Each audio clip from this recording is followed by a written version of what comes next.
नहीं होता। इसलिए हमारे हिंदू परंपराओं में बताया गया, क्या बताया गया? तुम 100 यज्ञ में जाओ या ना जाओ, लेकिन एक शमशान घाट में चले जाते हो तो वो ज्ञान को प्राप्त होता है। लेकिन हम लोग के लिए समझाने के लिए ज्ञान नहीं बताया गया, लालच दिया गया, क्योंकि हम लालची मनुष्य है ना। जब तक लालच ना दिया जाए तो हम उसको ग्रहण नहीं करते हैं। तो प्रलोभन दिया गया, अगर जाते हो तो तुम्हारे 100 यज्ञ का पुण्य प्राप्त होगा। वो 100 यज्ञ का पुण्य क्या है? लाखों करोड़ों यज्ञ का पुण्य मिल जाए फिर भी हमें मुक्ति नहीं मिलता। उसका क्या मिलेगा? उसका सिर्फ हमें पुण्य मिलेगा और पुण्य से हमें सुख प्राप्ति होगा, अनेक जीवन में सुख मिलेगा। ये नहीं कि हम मनुष्य बने इसी जीवन में। अगर कुकर्म करते हैं और पुण्य कमा के रखे हैं, लेकिन कोई कारण वो पुण्य हमें मनुष्य नहीं बनाता है, हम नीचे जोनी की तरफ चले जाते हैं, फिर भी वो पुण्य हमें मिलता है।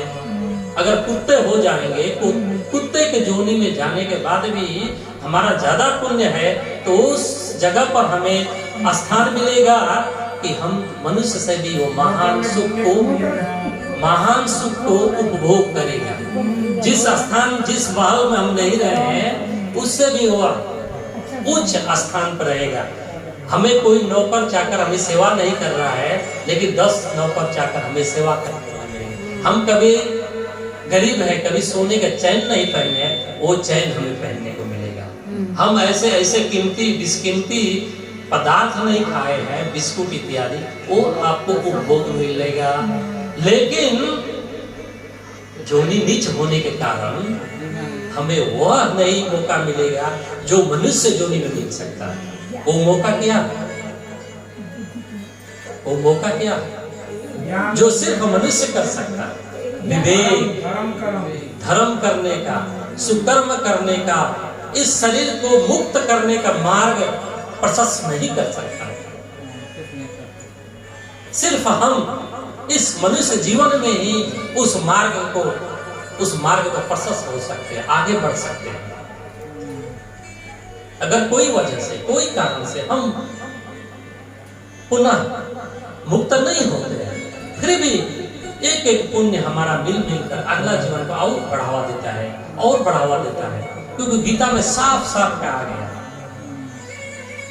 पार्थ यानी अर्जुन कृष्ण से पूछते हैं कि हे प्रभु, हे परमात्मा, हमारे परम बंधु श्री कृष्ण भगवान, अगर एक प्राणी अपने जीवन में सुकर्म करता है, या एक योगी योग करता है, या एक कर्म योगी सुकर्म करता है, या भक्त एक अच्छी भक्ति करता है, कोई कारणवश मुक्ति होने से, मोक्ष मिलने से पहले अगर वह शरीर को त्याग करता है, तो उसका किया हुआ वो कर्म क्या होगा?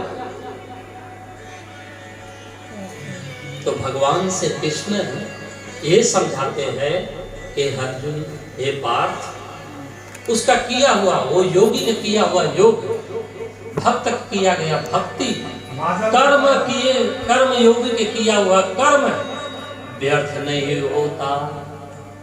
बादल की तरह, जिस तरह से एक अच्छा समझने के लिए एक उदाहरण देते हैं, जिस प्रकार से आप बादल को आसमान में देखते हैं, ऐसा बादल आता है, ऐसा अंधेरा छाता है, लगता है कि आसमान में सूर्य है ही नहीं। थोड़ी देर के लिए लगता है तो खत्म।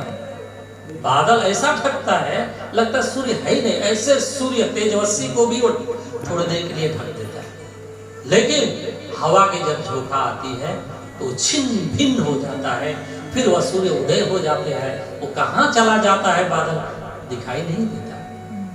लेकिन श्री कृष्ण गीता में ये समझाते हैं, जिस प्रकार से वह बादल छिन्न भिन्न हो जाता है,